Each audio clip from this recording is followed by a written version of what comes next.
Hey everyone, so it's been 9 months. 9 months with the iPad mini 7. And you know, that's a really interesting amount of time with a new piece of tech. It's long enough for that initial, that new gadget shine to wear off, and you start to see it for what it really is, the good, the bad, and yeah, the little things that just get on your nerves. Or sometimes the things you fall in love with even more.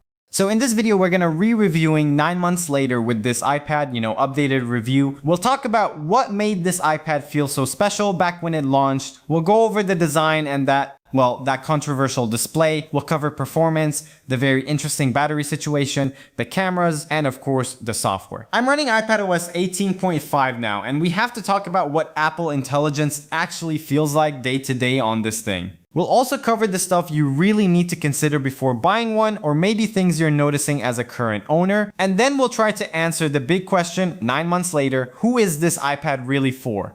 First, let's just rewind a little bit. What was so special about this iPad when it was announced back on October 15, 2024? Well, it wasn't just about a simple spec bump. The excitement was really about fixing the sins of its predecessor, the iPad mini 6. There were two huge promises. First, you were getting a pro-level chip, the A17 Pro from the iPhone 15 Pro, in this tiny little body. And that meant it would support the new Apple Intelligence. The second, and maybe even bigger promise, was the end of Jelly Scroll, that infamous screen wobble that plagued the Mini 6. So the whole story around this launch wasn't just about innovation, it felt like it was about redemption. Apple was basically saying, we heard you, and we fixed it. The question is, did they really? Alright, let's start with the physical experience, and that really begins with the design and the form factor. Honestly, this is the iPad's superpower. It's largely unchanged from the Mini 6, and you know what? That's a great thing. It weighs just under 300 grams, or about 0.65 pounds, and that number doesn't sound like much. But what it means in the real world is that this is the iPad you actually take with you.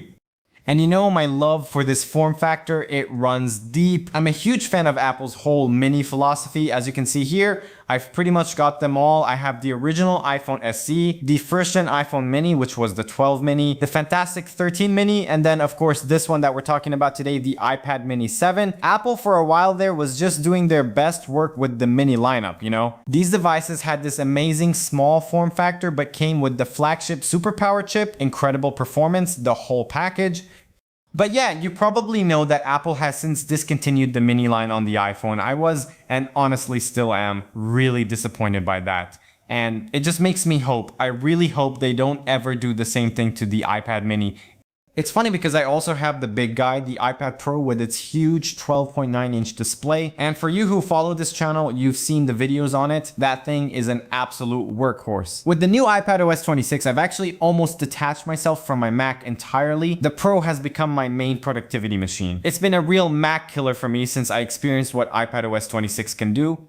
But yeah, I can tell you that for most of the time, for just chilling out, it's this iPad mini 7 that I reach for. When I'm at a coffee shop doing some research for content, for gaming, for just watching YouTube or movies on the couch, this is the one. This iPad just helps me more and gets more of my time simply because of its size and weight.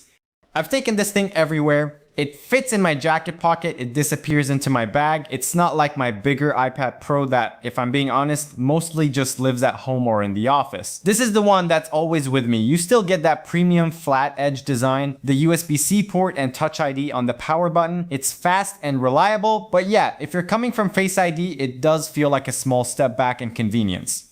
Okay, but let's talk about the display. This is where things get complicated. First, the good news, the ghost of Jelly Scroll has been busted. To be clear, this was that weird wobble effect on the Mini 6 where one side of the screen would refresh just a bit slower than the other, especially when you held it like this in portrait mode. For the Mini 7, Apple used a new optimized display controller, and after 9 months of using this every single day, I can tell you it's likely gone. They fixed it. It's a non-issue anymore. But that leads us to the real debate about this screen. It's an 8.3-inch Liquid Retina display. It's sharp, it's colorful, it's great for reading and watching videos. But it is a 60Hz LCD panel. And look, for a tablet that starts at $499, that's a tough pill to swallow for some people in 2025. If your main device is an iPhone with a 120Hz ProMotion screen, you will notice the difference.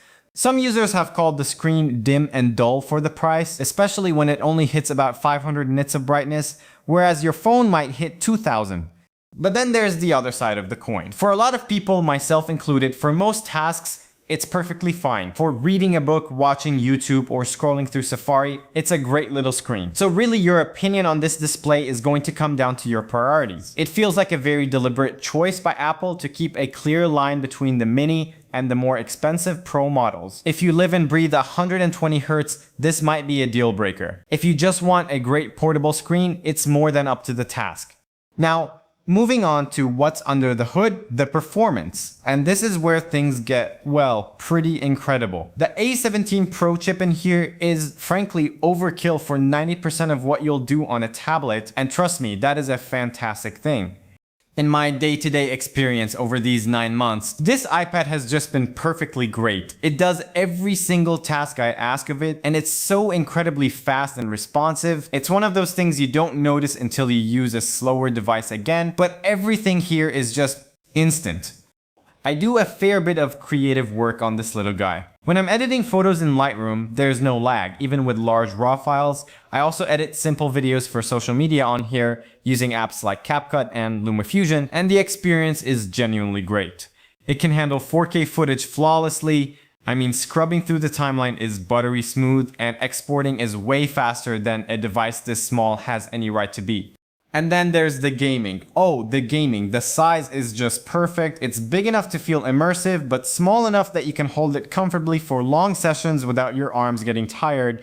And you know that A17 Pro chip means it can handle console level games. I've spent a good amount of time playing Assassin's Creed Mirage on this, and it's genuinely impressive. It runs pretty well, and just seeing that level of graphical fidelity on a screen that I can fit in my jacket pocket is still mind-blowing to me.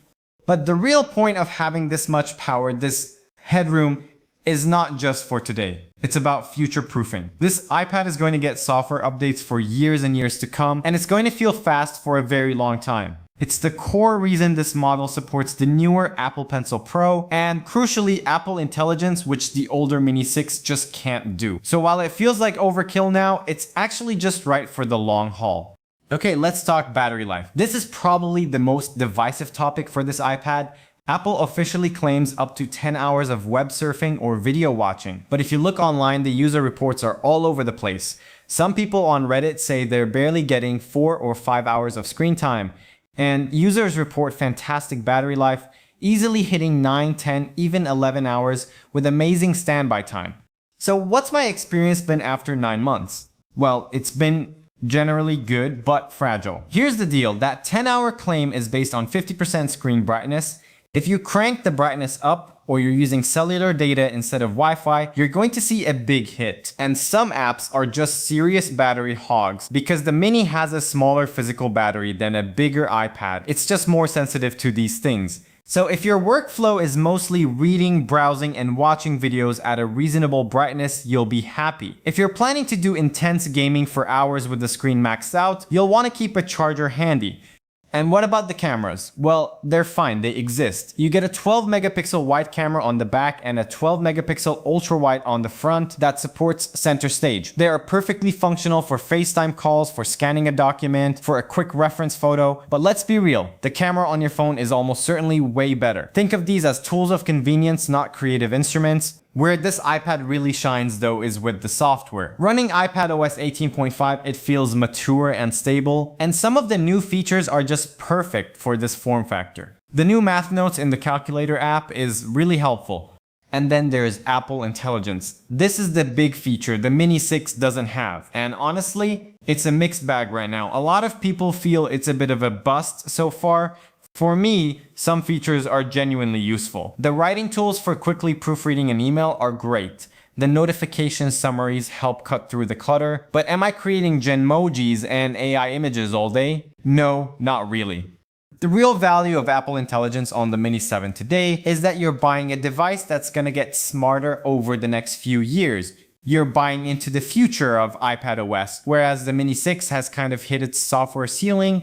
It's an investment in potential. So with all that said, what are the things you really need to consider? The downsides. First, that 60 Hz display. If you're sensitive to it, you just are. Second, there's no smart connector for a Magic Keyboard, so you're stuck with Bluetooth options.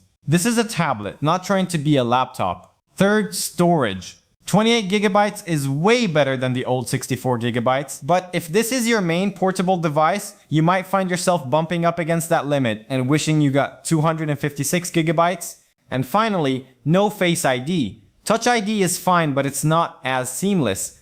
So the final conclusion, who is this iPad really for? 9 months later. This is not an iPad for everyone. It's a niche device, but it is the undisputed king of that niche. There is no other small tablet that offers this blend of power, polish, and portability.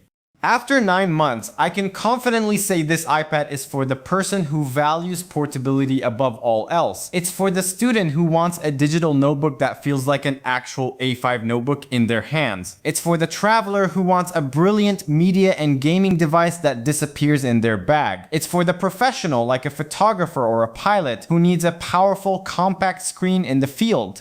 It's the iPad for people who find other iPads just a little too big to be truly convenient.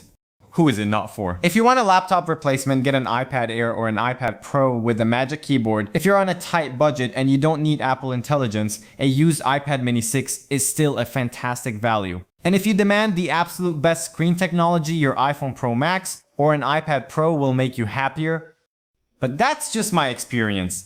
After 9 months, the Mini is such a personal device, so I'd love to hear from you. If you have a Mini 7, what has your experience been with the battery? With the display? Let me know down in the comments. If you found this video helpful, a thumbs up would be amazing, and maybe consider subscribing for more long-term tech reviews. Thanks so much for watching, and I'll see you in the next one.